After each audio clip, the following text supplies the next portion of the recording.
राधिका बरसाने वारी कीजिए। सफला एकादशी।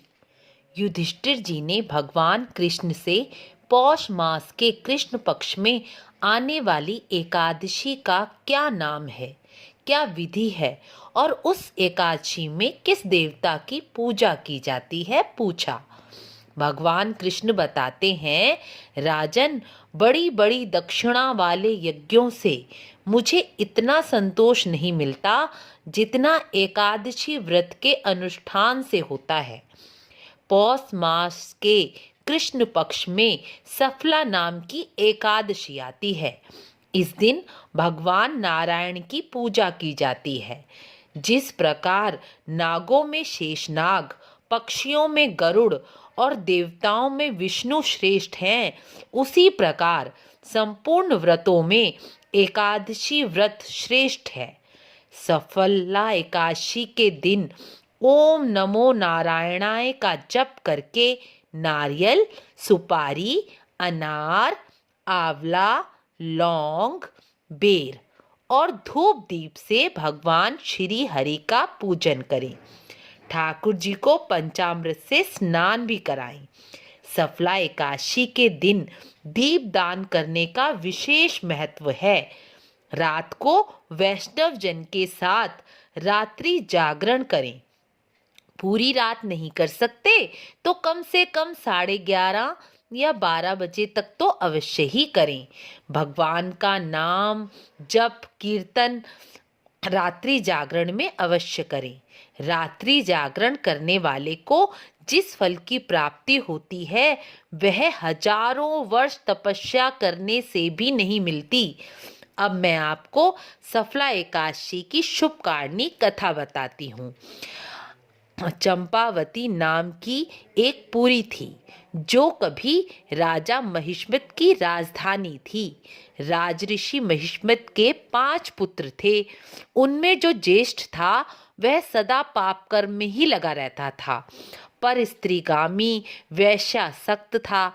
उसने पिता के धन को पाप कर्म में ही खर्च किया। वह सदा दुराचारी और वैष्णवों और देवताओं की निंदा किया करता था।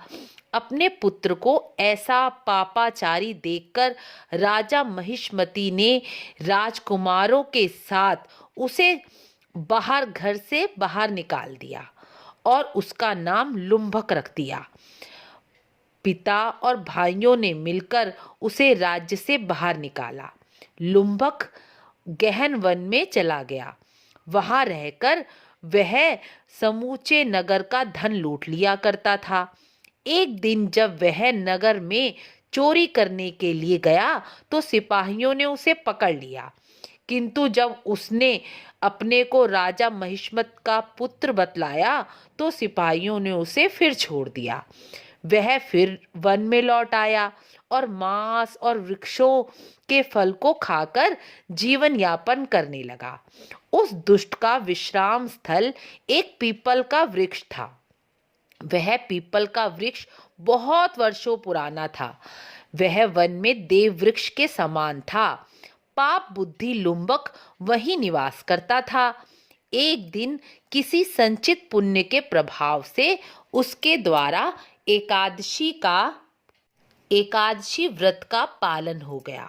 पौष मास में कृष्ण पक्ष की दशमी के दिन पापाचारी लुम्भक ने वृक्षों के फल खाए और वस्त्रहीन होने के कारण रात भर जाड़े के कष्ट को भोगा।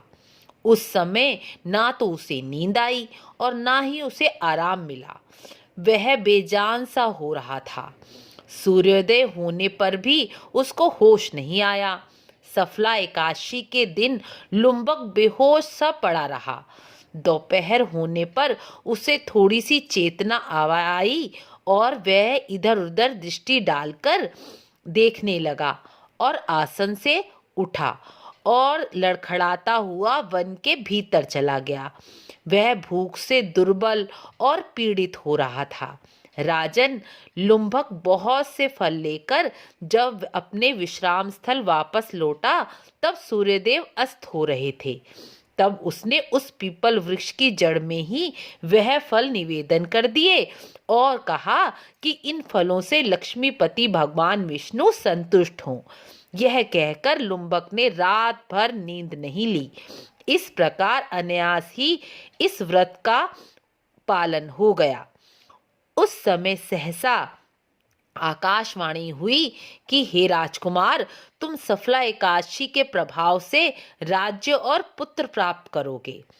उसने भी बहुत अच्छा कहकर वरदान स्वीकार कर लिया। उसके बाद उसका रूप दिव्य हो गया और उसकी बुद्धि भी उत्तम हो गई और भगवान विष्णु के भजन में लग गई। दिव्य आभूषण से सुशोभित होकर उसने निष्कंटक राज्य प्राप्त किया और 15 वर्षों तक उसका संचालन भी किया।